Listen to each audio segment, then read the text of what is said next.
নীলকণ্ঠ মিত্র বলছি।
দিদি ভালো আছো? হ্যাঁ রে শ্রী, তুই ভালো? কই আর ভালো, সেই যে নাচের নেশাটা তুমি ধরালে তারপর থেকে এখন প্রত্যেক শনি রবিবারে চন্দননগর যাই শিখতে। সেটা তো ভালো, এতে অসুবিধা কি আছে? তুমি শেখাতে শুরু করলে আর তারপর নিজেই চলে গেলে কলকাতা।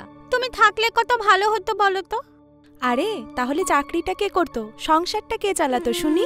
ওই জন্যই তো কিছু বলতে পারি না, রাগ করতে পারি না। জেঠু তো আমাকে দেখা হলেই জিজ্ঞেস করে, হ্যাঁ রে মানু ফোন করে, কবে আসবে বললো? দুবেলা আমি ফোন করি আর তাতেও বাবার হয় না। দাঁড়া আজকে যাই, বুড়োকে দিচ্ছি। আমি যাই, নইলে 9টা 28টা পাবো না। হ্যাঁ যা, তুই যা, আমি আসছি। ওই যে তোমার রিক্সা টোটো পেয়ে যাবে ওখানে। ঠিক আছে।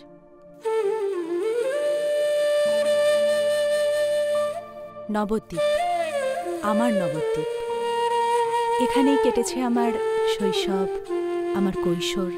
এখানকার অলি গলি মাটি সবের মধ্যেই আমি পাই আমার স্পর্শ, পাই আমার নিজের গন্ধ।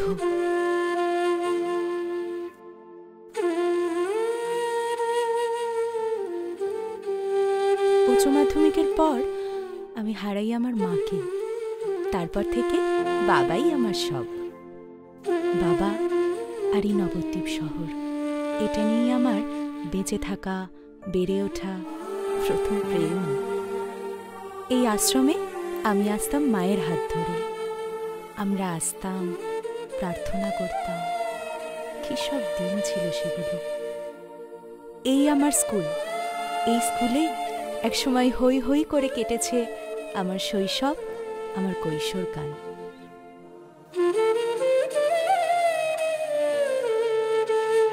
এই শহরে প্রেম এসেছিল। হ্যাঁ, আমার প্রথম প্রেম এই শহরেই। যদিও সে প্রেম ক্যালেন্ডারের পাতার মতো পুরনো হয়ে উল্টে গিয়ে কোথায় হারিয়ে গেছে।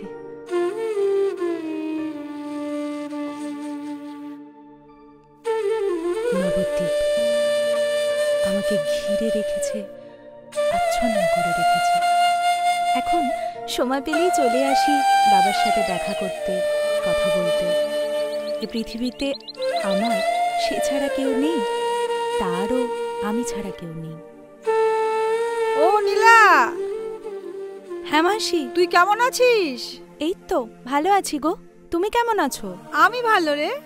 আর বলিস না, সুগার ধরার পর এমন হাল হয়েছে। একটু যে যাব, একটু যে খোঁজ নেব। বাবা ভালোই আছে গো, তারই একটাই অভিযোগ, কেন আমি ঘন ঘন আসি না বাড়িতে। তাই তো, তা আসিস না কেন রে? প্রেম টেম করছিস নাকি? হ্যাঁ করছি তো, কাজের সঙ্গে প্রেম করছি। একটুও সময় পাই না গো মাসি। ওই দেখো নীলকণ্ঠ মিত্তিরের ফোন এসে গেছে। এরপর দেখবো পাড়ার মোড়ে এসে দাঁড়িয়ে আছে। আসি গো মাসি, রাধে রাধে। রাধে রাধে।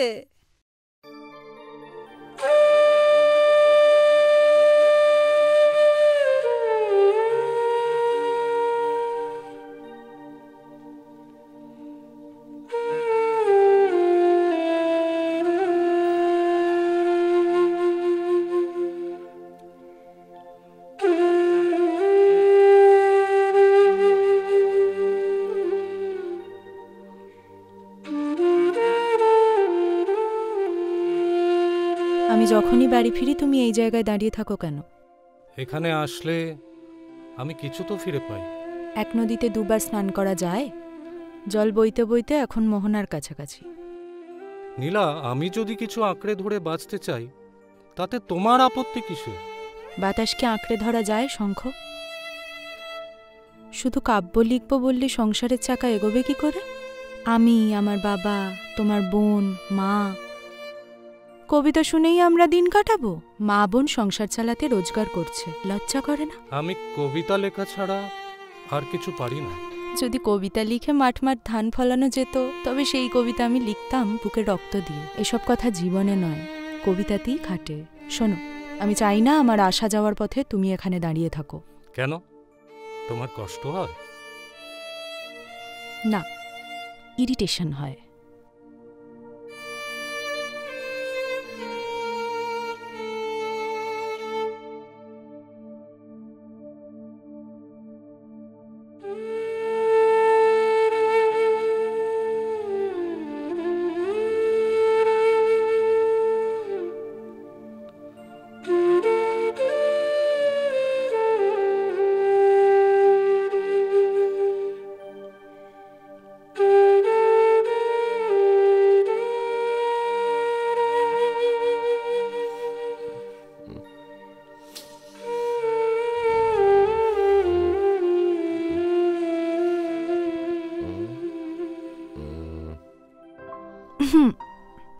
এই যে ম্যাডাম, ট্রেন থেকে নামার ৪২ মিনিট পর এখানে এসে হাজির হলেন। কচ্ছপের আসতে সময় লাগে ১০ মিনিট। এই একটু বাবার প্রসাদ খাচ্ছিলাম। ফক্কর, হ্যাঁ, চলো বাড়ি, চলো বাড়ি, চলো। হ্যাঁ হ্যাঁ, এত দেরি কেউ করে? কখন থেকে রাস্তায় দাঁড়িয়ে আছে, চলো না। চিন্তা হয় না বল? উফ বাবা, চলো। না না, খানিকটা তো জানতামই তুই আসবি, কিন্তু ওই হয় না। আচ্ছা, বুঝেছি।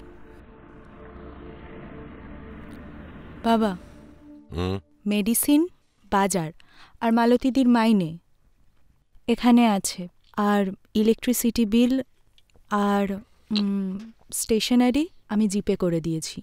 মনে রেখো, ধরো এটা। একটু অন্য কথা বল না মা।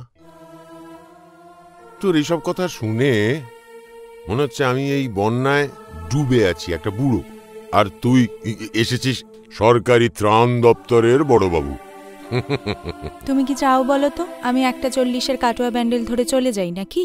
না, সে তুই যেতেই পারিস। তুই যেতে চাইলে কি আর আটকাতে পারবো আমি? তবে কি জানিস, একা থাকতে ভালো লাগে না। আমার লাগে। কাজ না করলে কি করে হবে? কি করে চলবে সংসারটা? গুচ্ছের তেতো ওষুধ খাওয়ার থেকে ওই একটু চাল ডাল ফুটিয়ে খাওয়া অনেক ভালো। তোমার না বয়সের কাঁটাটা উল্টো দিক দিয়ে ঘুরছে বাবা। ম্যাচিওরড হও। বসো, আমি রান্নাটা চাপাই। তোমার প্রিয় পটল পোস্ত রান্না করছি। বসো।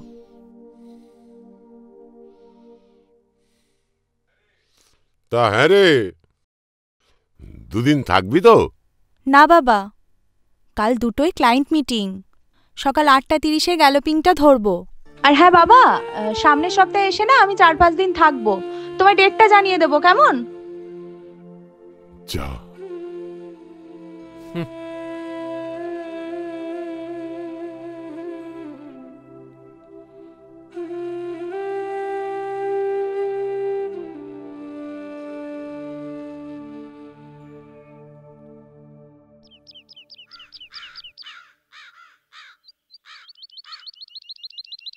বাবা, আসছি কিন্তু সাবধানে থেকো। হ্যাঁ, গ্যাপ পেলে আবার আসবো। নাও, দরজাটা বন্ধ করে দাও। সাবধানে থেকো। তুইও সাবধানে থাকিস। হ্যাঁ হ্যাঁ।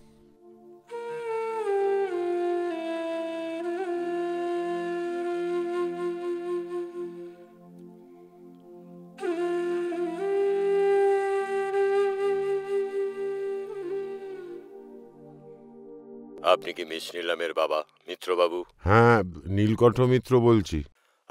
আপনি নীলামের বাবা তো? না, মানে আমার মেয়ের নাম তো নীলাঞ্জনা মিত্র।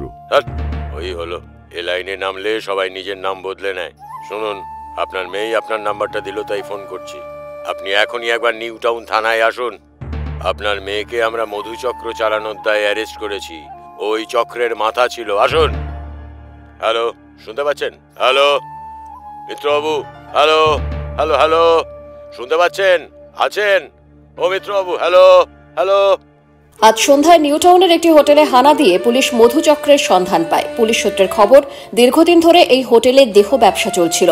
3 জন ব্যবসায়ী পুরুষ ও 3 জন মহিলাকে গ্রেফতার করা হয়েছে। জানা গেছে এই মহিলাদের নেতৃত্বে আছেন নবদ্বীপবাসী এক মহিলা, তিনিও গ্রেফতার হয়েছেন। আপাতত তাদের পুলিশ হেফাজতে রাখা হয়েছে। আগামীকাল কোর্টে পাঠানো হবে।